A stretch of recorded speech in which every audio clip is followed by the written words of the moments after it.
नमस्कार। आज के हिंदी समाचार में आप सभी का स्वागत है। सबसे पहले मुख्य समाचार। राउरकेला इस्पात संयंत्र में युवा प्रबंधकों के लिए सीईओ ट्रॉफी का पुरस्कार वितरण समारोह आयोजित।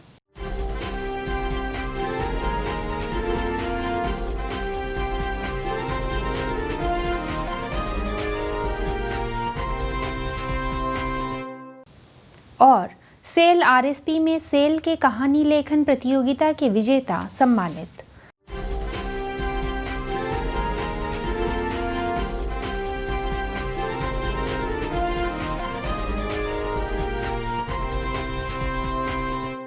अब समाचार विस्तार से।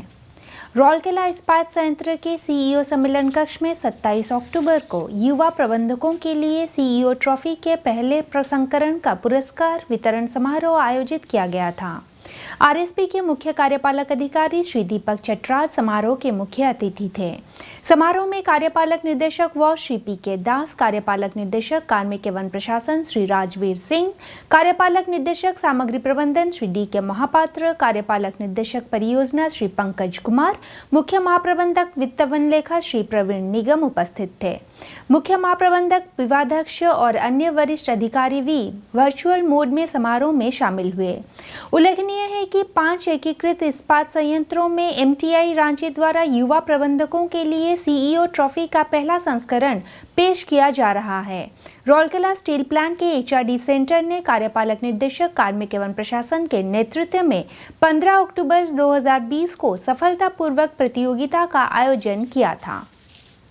प्रतियोगिता में सहायक महाप्रबंधक ई.एन.टे मोहम्मद फराज अब्बासी, उप प्रबंधक हॉट स्ट्रिप मिल 2 श्री अनूप अग्रवाल और उप प्रबंधक जल प्रबंधन विभाग श्री दीपक गर्ग की टीम ने प्रथम पुरस्कार जीता, जबकि दूसरा स्थान उप प्रबंधक सीपीपी 1 सुश्री सुप्रिया भुइया, उप प्रबंधक एनपीएम सुश्री ज्योतिर्मय रौतिया और उप प्रबंधक एचएसएम 1 सुश्री रीता मुर्मू ने हासिल किया। प्रतियोगिता के दूसरे रनर्स अप में उप प्रबंधक ईएमडी श्री हिमांशु मिश्रा, उप प्रबंधक आरएनसी लैब सुश्री खुशबू मिश्रा और उप प्रबंधक टीएनआरएम श्री धीरज कुमार शामिल थे। प्रतियोगिता का विषय आरएसपी में डिजिटलीकरण क्षमताओं का लाभ उठाने और इसे उद्योग 4.0 के लिए तैयार करना था। इस अवसर पर बोलते हुए श्री चटराज ने विजेता, उपविजेता और अन्य सभी भाग लेने वाली टीमों को बधाई दी। उन्होंने इस तरह के आयोजनों में भाग लेने के महत्व और लाभ पर भी प्रकाश डाला, जो डिजिटलीकरण प्रक्रिया, योजना, कार्यान्वयन और निर्णय लेने की प्रक्रियाओं को समझने में मदद करता है। उन्होंने आगे कहा कि सुझावों और निष्कर्षों के कार्यान्वयन से आरएसपी को नई क्षेत्रों में मदद मिलती है। सीईओ ने उद्योग 4.0 के लिए डिजिटल परिवर्तन और तैयारी से संबंधित कुछ मुद्दों पर भी चर्चा की। सीईओ ने सभी विभागाध्यक्षों से आगामी दिनों में इन प्रतियोगिताओं में अधिक से अधिक अधिकारियों को भाग लेने का भी आग्रह किया। श्री चटराज ने एक संगठन के विकास और स्थिरता के लिए प्रभावी युवा मानसिकता के महत्व पर भी जोर दिया। इस अवसर पर बोलते हुए श्री पी.के. दास ने पुरस्कार विजेताओं को बधाई दी और उनके सृजनात्मक विचारों के लिए उनकी सराहना की, जिनका उपयोग करके हमारे डिजिटल प्रयासों को बढ़ाया जा सकता है। श्री राजवीर सिंह ने समयबद्ध तरीके से सुझावों के कार्यान्वयन पर जोर दिया, जो संगठन को अद्यतन, संपन्न और उन्नत बनाता है। श्री डी.के. महापात्र ने आने वाले दिनों में इन प्रतियोगिताओं में अधिक से अधिक अधिकारियों की भागीदारी पर जोर दिया। श्री पंकज कुमार ने इस तरह के गहन विश्लेषण करने और समग्र प्रस्तुति देने के लिए सभी टीम को बधाई दी। श्री प्रवीण निगम ने एक संगठन की स्थिरता के लिए युवा मानसिकता के महत्व के बारे में चर्चा की।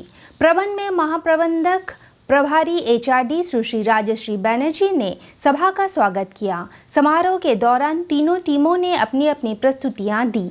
महाप्रबंधक एचआरडी श्री शिवराजन ने धन्यवाद ज्ञापित किया, जबकि सहायक महाप्रबंधक एचआरडी श्री के जायसवाल ने इस कार्यक्रम का संचालन किया। सेल राउरकेला इस्पात संयंत्र के कार्मिक सम्मेलन कक्ष में 26 अक्टूबर को आयोजित एक सम्मानीकृत समारोह में आरएसपी के कार्यपालक निर्देशक कार्मिक एवं प्रशासन श्री राजवीर सिंह ने राउरकेला के अखिल भारतीय ओपन सेल कहानी लेखन प्रतियोगिता 2020 माई स्टील स्टोरी के विजेताओं को पुरस्कार प्रदान किए। उल्लेखनीय है कि अंग्रेजी कहानी लेखन श्रेणी में आरएसपी के महाप्रबंधक प्रभारी सीसीडब्ल्यू श्री देवदत्त सतपथी ने प्रतियोगिता में प्रथम पुरस्कार जीता, जबकि उप महाप्रबंधक सीएसआर सुश्री मुनमुन मिश्र ने सांत्वना पुरस्कार हासिल की। बोलानी साइंस आरएमडी के सहायक प्रबंधक श्री हरबिंदर सिंह ने भी सांत्वना पुरस्कार प्राप्त किया। इस अवसर पर मुख्य महाप्रबंधक कार्मिक एवं प्रशासन श्री राजेंद्र मिश्र, मुख्य महाप्रबंधक नगर प्रशासन एवं सीएसआर श्री अजय नायक, महाप्रबंधक जनसंपर्क तथा संचार मुख्य श्री धीरेन्द्र मिश्रा और महाप्रबंधक कार्मिक ओडी श्री राकेश वर्मा तथा आरएसपी के अधिकारी भी इस समारोह में कोविड-19 दिशा निर्देशों का कड़ाई से पालन करते हुए उपस्थित थे। इस अवसर पर बोलते हुए श्री राजवीर सिंह ने विजेताओं को बधाई दी और कहानी कथन और लेखन के मूल्यों एवं इसके द्वारा संस्कृति को पीढ़ी दर पीढ़ी स्थानांतरित करने के महत्व पर प्रकाश डाला। कार्यपालक निदेशक कार्मिक एवं प्रशासन ने कहा कि सकारात्मक प्रभाव के लिए विचारों के दृश्यावलोकन और सही परिप्रेक्ष्य में पेश करना बहुत मायने रखता है। श्री मिश्रा ने विजेताओं को बधाई दी और सेल द्वारा कहानी लेखन प्रतियोगिता की अनूठी पहल की सराहना की, जिससे कंपनी द्वारा असंख्य मायनों में लोगों के जीवन में लाए गए प्रभाव को सुर्खियों में लाया जा सके, जिसमें जीवन को बनाने में सेल के योगदान पर प्रकाश डाला गया। श्री नायक ने प्लांट के अंदर और बाहर पाषाणचल क्षेत्रों में इसी तरह के जीवंत उदाहरणों को कहानी के रूप में प्रकट करने का आग्रह किया, ताकि दूसरों को प्रेरित किया जा सके। समारोह के दौरान प्रतियोगिता के विजेताओं ने अपने अनुभव साझा किए और बताया कि किस प्रकार से अपनी कहानियों को कलमबद्ध करने के लिए प्रेरित हुए।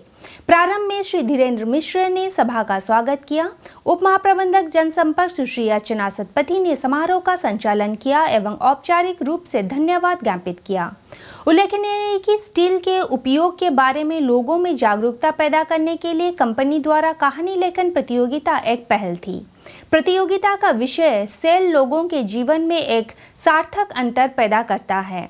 हिंदी के और अंग्रेजी दोनों भाषाओं में आयोजित प्रतियोगिता प्रतिभागियों को सेल के बारे में अपने अनुभव साझा करने के लिए प्रोत्साहित किया कि किस प्रकार से इस्पात निर्माता लोगों के जीवन में परिवर्तन ला रहा है या सार्थक अंतर जोड़ रहा है। हिंदी समाचार कक्ष आज के लिए बस इतना ही। नमस्कार।